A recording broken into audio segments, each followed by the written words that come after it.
नमस्कार दोस्तों, स्वागत है आपका। आज फिर से मैथ पेडागॉजी के जो सी-टेट एवं एमपी-टेट एवं अन्य शिक्षा पात्रता परीक्षाओं के लिए इम्पोर्टेंट क्वेश्चंस का सेट है, वो आज फिर से मैं उसी सीरीज में एक दूसरा सेट लेके आया हूँ। एक कल दिया था मैंने और एक आज ये देखते हैं। तो इसमें सबसे पहले क्वेश्चन को देखते हैं हम। ये मैथ पेडागॉजी से क्वेश्चन है, जियो बोर्ड किसके शिक्षण का एक प्रभावी साधन है। तो दोस्तों इसमें हमें क्या देखना है, जियो बोर्ड।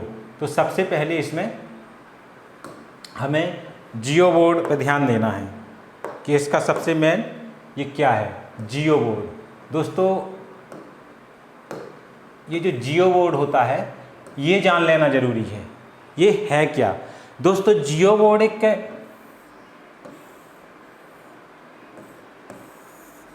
लकड़ी का बोर्ड होता है। लकड़ी के बोर्ड पे इस तरह से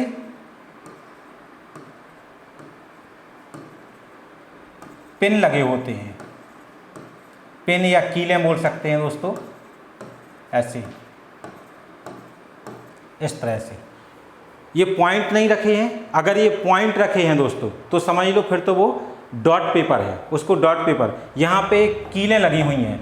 इसमें दोस्तों बच्चों को क्या करते हैं, रबर बैंड दे दिए जाते हैं, वो इसमें फंसाते हैं। उनने यहाँ से फंसाया और यहाँ से ऐसे ले गए और यहाँ से डायरेक्ट यूँ, तो ये ट्राइंगल बन गया। इस तरह से इसमें क्वाड्रिलेटरल, द्विविमीय जितनी भी आकृतियाँ होती हैं दोस्तों वो बना सकते हैं। जैसे यहाँ पे एक अपना बना हुआ है, ये एक जियो बोर्ड ही है दोस्तों। ये इसमें जो डॉट बने हुए हैं, तो ये जो डॉट हैं तो ये डॉट नहीं है बल्कि ये कीलें ठुकी हुई हैं। तो दोस्तों इनमें रबर बैंड के द्वारा ये ट्राइंगल बना है, ये स्क्वायर बना है, ये एक और ट्राइंगल बना है। तो इस तरह से दोस्तों इनको हम ड्रॉ कर सकते हैं। इस पे बच्चों को अदर एक्टिविटी भी करने के लिए दे देते हैं। वो इसमें टेम्पल और हाउस वगैरह इस तरह से बहुत सारी चीज़ें, मतलब एक्टिविटी है, एक्टिविटी जितनी भी दे सकें बच्चों को, बहुत सारी चीज़ें बना लेते हैं इसमें। तो इसमें स्क्वायर वगैरह वगैरह कहीं से कुछ फंसा दिया उनने, एक सपोज दैट उन्होंने रबर बैंड लिया और यहाँ से यहाँ तक बना दिया तो ये रेक्टेंगल बन गया। तो इस तरह से दोस्तों इसमें ये सब बना सकते हैं। तो स्पष्ट है कि ज्यामितीय आकृतियाँ और उनकी विशेषताएं, उनकी विशेषताएं भी बता सकते हैं दोस्तों। तो ज्यामितीय आकृतियाँ तो बना दी, अब विशेषताएं 1 2 3, 3 साइड होती हैं, 1 2 3, 3 शीर्ष या वर्टेक्स होते हैं, एंगल। तो इन सब अवधारणाओं को हम उनको समझा सकते हैं, कोण और भुजाएं एवं उनके शीर्ष। तो ये दोस्तों इसका हो गया ज्यामितीय आकृतियां एवं उनकी विशेषताएं। ये हो गया दोस्तों जियो बोर्ड का एक मतलब जियो बोर्ड के द्वारा हम क्या एक्सप्लेन करते हैं। नेक्स्ट क्वेश्चन देखते हैं दोस्तों।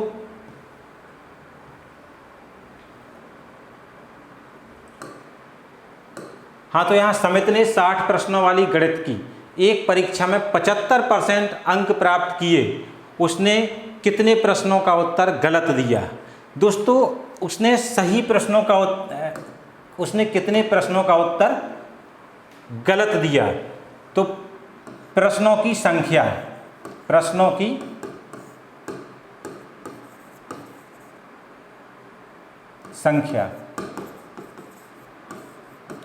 कौन सी, सही प्रश्नों की संख्या दोस्तों कितना है,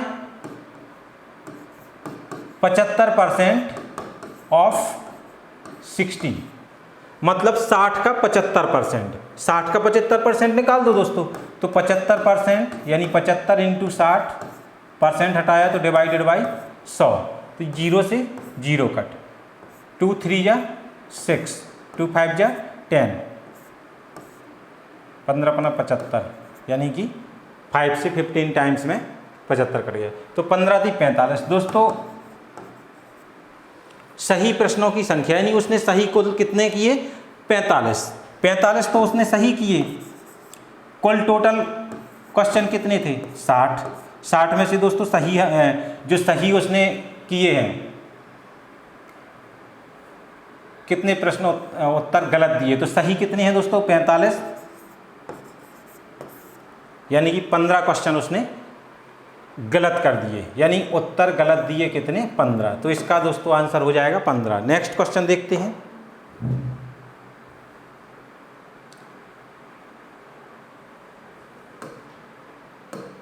प्राथमिक कक्षा का एक बच्चा संख्या, दोस्तों इन चीज़ों पे ध्यान देना, कोई संख्या लिखी है 2, 3, 4 या 2000 कुछ भी, एक संख्या को पहचान नहीं पा रहा है, संक्रिया चिन्ह है, संक्रिया चिन्ह प्लस माइनस मल्टीप्लाई वगैरह वगैरह, सिक्कों एवं घड़ी की सुइयों में अंतर स्थापित नहीं कर पाता है, इन सब चीज़ों को देख के इनमें वो अंतर स्थापित नहीं कर पा रहा है, या उनको ठीक से समझ लो पहचान नहीं पा रहा तभी तो उनमें अंतर स्थापित नहीं कर पा रहा है। यह तथ्य इंगित करता है कि इस बच्चे को निम्नलिखित में से किस क्षेत्र में समस्या है।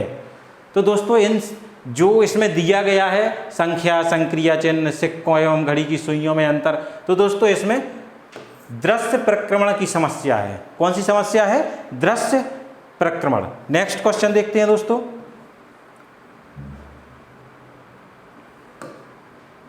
हाँ, 7 मीटर त्रिज्या के वृत्ताकार भूमि के चारों ओर 3.5 यानी 3.5 मीटर चौड़ा मार्ग है, मार्ग का क्षेत्रफल ज्ञात करो। तो इसमें दोस्तों क्या है कि एक सबसे पहले 7 मीटर त्रिज्या की एक वृत्ताकार भूमि है, 7 मीटर त्रिज्या,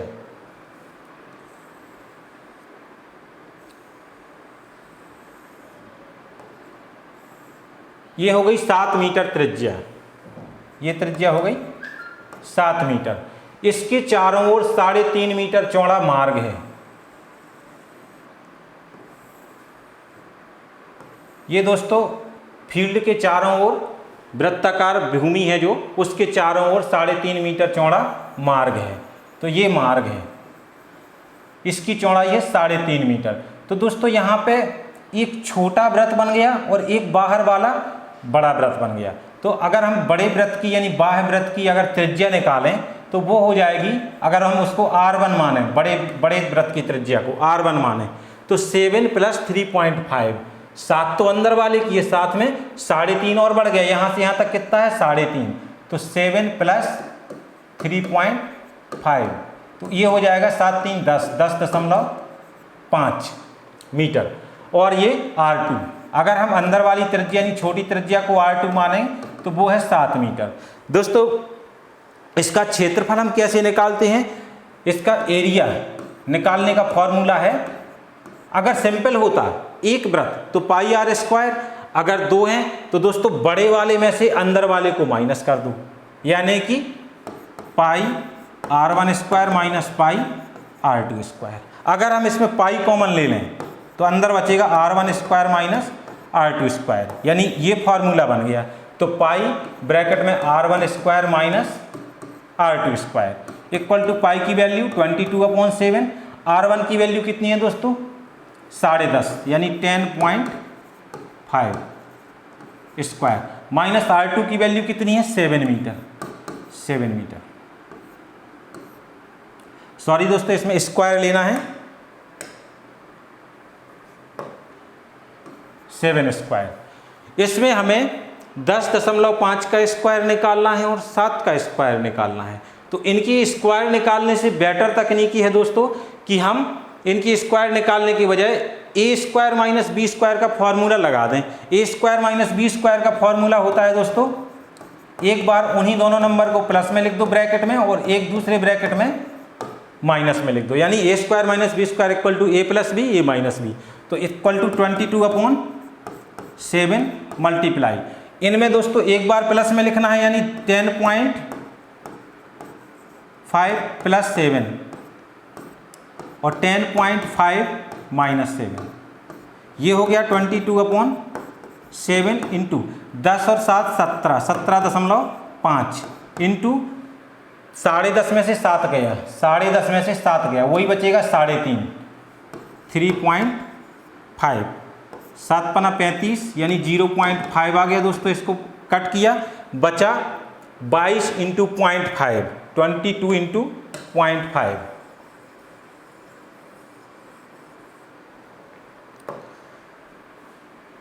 तो 22 × 0.5 मल्टीप्लाई किया, 5 दूनी 10, 5 दूनी 10 और 1 11, और एक डिजिट बाद डेसिमल है तो यानी 11 आ गया। 11 का मल्टीप्लाई 175 से किया तो 175, तो ये आ गया दोस्तों 5, 7, 5, 12 की 2, 7 और 1 8 और 1 9, 1925। यहाँ पे 17.5 था तो एक डिजिट बाद डेसिमल, यानी कि 192.5 192.5 स्क्वायर मीटर।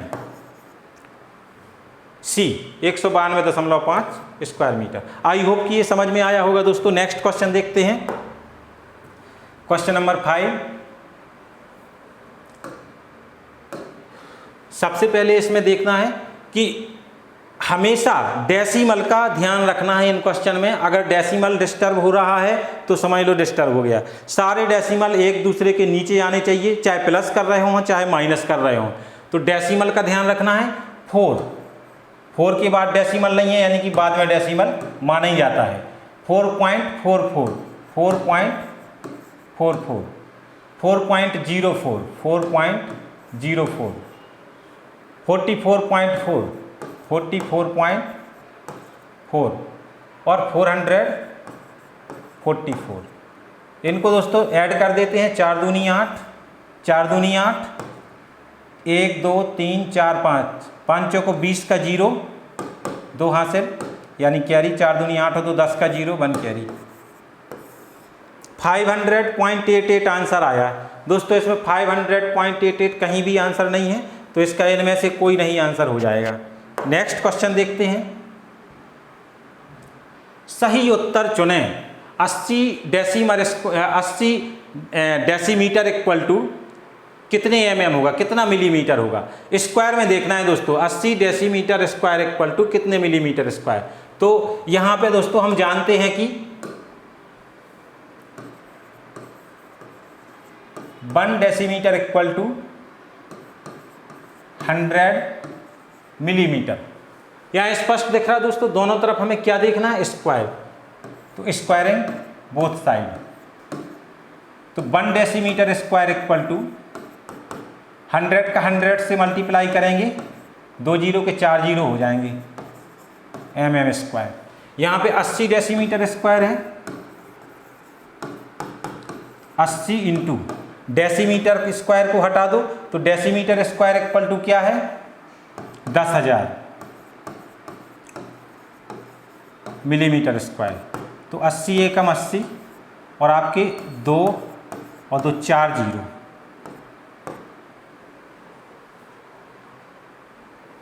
तो यहाँ पे 8 लाख आ गया दोस्तों। यही आंसर है, डी इसका आंसर हो जाएगा। नेक्स्ट देखते हैं दोस्तों। 3 घड़ियाँ क्रमशः प्रत्येक घंटे, यानी कि हर 1 घंटे में 2 घंटे तथा 3 घंटे पर बजने के लिए डिजाइन की गई हैं। यदि भी 3 घंटे पहले एक साथ बजी थी तो अब भी कितने घंटे बाद एक साथ बजेंगी। दोस्तों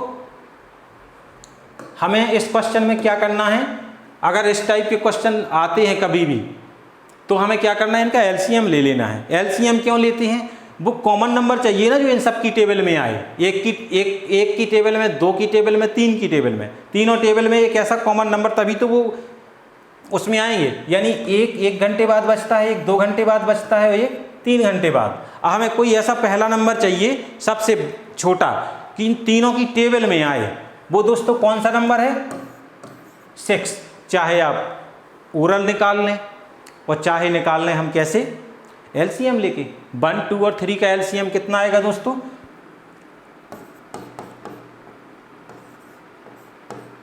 1 2 3 1 2 3। तीनों का मल्टीप्लाई कर दो, क्योंकि तीनों को किसी भी कॉमन नंबर से नहीं कट रहा है, तो 3 दूनी 6। एलसीएम कितना आ गया, 6। तो अब भी कितने घंटे बाद एक साथ बजेंगी, तो दोस्तों कितने घंटे बाद बजेंगी, 6 घंटे बाद। अब ये 6 घंटे बाद तो कब बजेंगी, यदि वो एक साथ अभी बजी थी तो वो कितने घंटे बाद बजेंगी, 6 घंटे बाद। लेकिन वो कह रहा है यदि वे 3 घंटे पहले एक साथ बजी थी। अब क्योंकि 3 घंटे पहले बजी थी तो 3 घंटा वो समय, तो अब जो वर्तमान समय आ गया, 3 घंटे पहले बजी थी, अब 3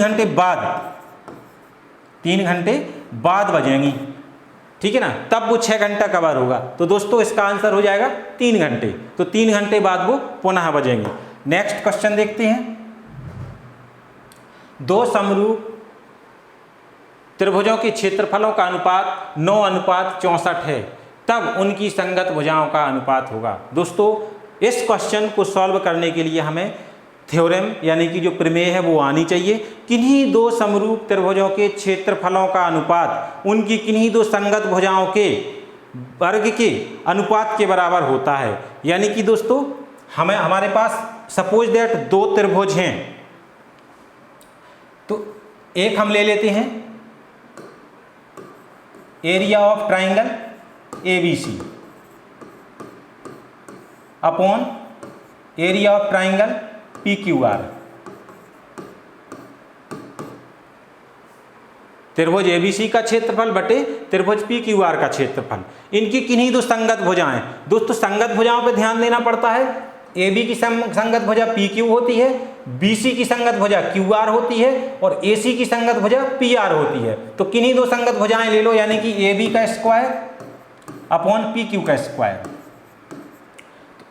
यहां पे आपका क्षेत्रफलों का अनुपात है, तो क्षेत्रफल की जगह क्या लिख देना है, 9:64 बराबर AB का स्क्वायर अपॉन PQ का स्क्वायर। दोस्तों ये स्क्वायर हटाने के लिए हम दोनों तरफ का स्क्वायर रूट ले लेते हैं। तो स्क्वायर आपका किसी भी नंबर का स्क्वायर और स्क्वायर रूट एक दूसरे से खत्म हो जाते हैं, तो ये स्क्वायर और स्क्वायर रूट खत्म इसके, तो AB upon PQ equal to 9 का स्क्वायर रूट 3 और 64 का 8 है 64। तो AB अपॉन PQ उनकी संगत भुजाओं का अनुपात क्या आ गया दोस्तों, 3:8 3:8। ठीक है ना दोस्तों, आई होप कि समझ में आया होगा।